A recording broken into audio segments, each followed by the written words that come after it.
So I'm often asked if I was raised in a Catholic home or a Baptist church. And the truth is, I was raised in a home that never really made God the foundation of our family.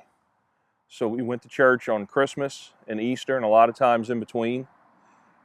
And while we were religious, we never had a real relationship with Christ. So I'd always thought good people go to heaven and bad people just go someplace else.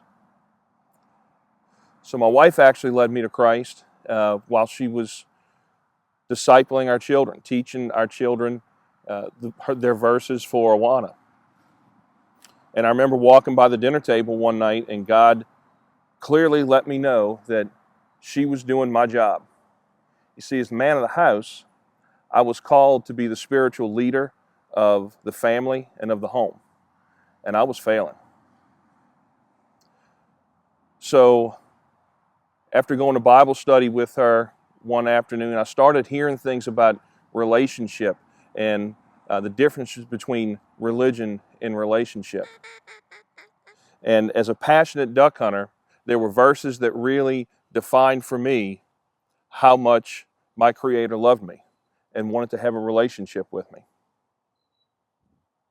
And so there were verses like Romans 1:20 that showed me that I had always had all the evidence I needed right in front of me.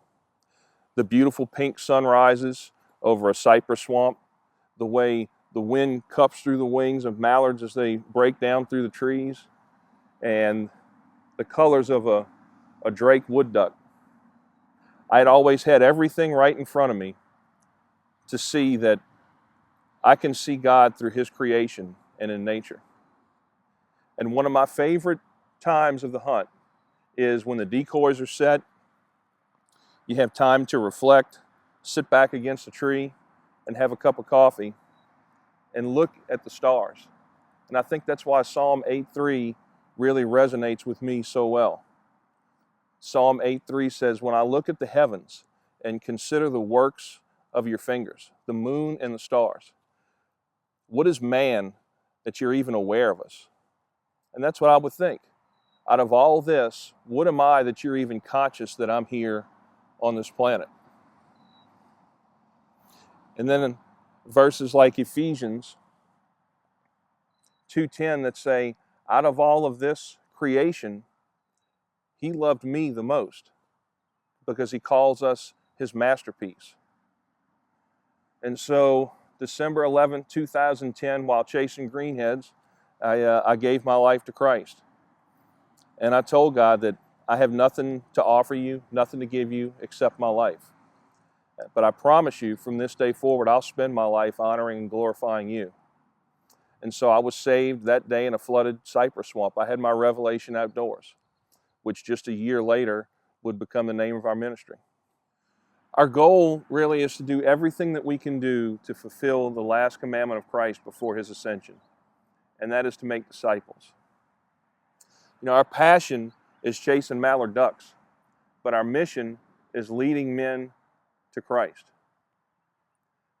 And so while all the content that you see on our website and our videos and our merchandise is geared toward duck hunters, regardless of what your hobby is, our message is relevant to all men.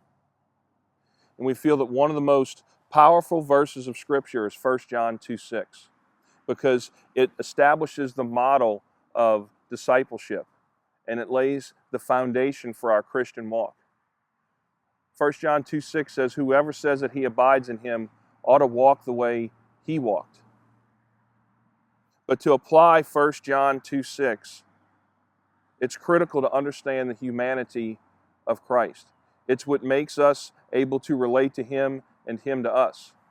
So during our presentation, we unpack through the gospel all the different places that really show that the humanity of Jesus was just like us.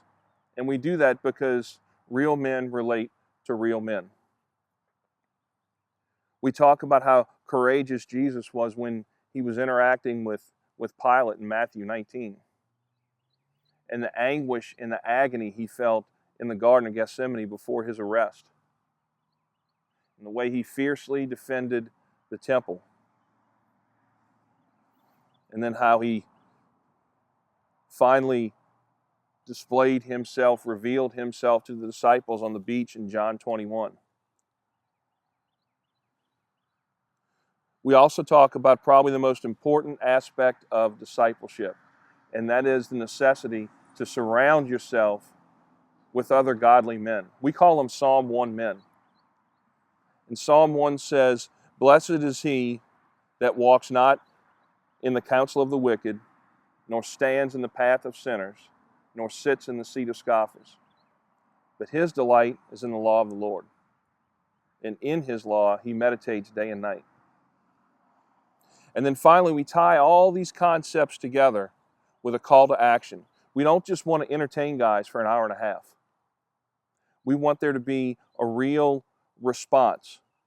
And so that response is, go back, study the Gospels again, this time really focusing on the humanity of Christ, and use his humanity, leverage his humanity to effectively apply the concepts found in 1 John 2:6. We feel that it's a very effective, very biblical presentation.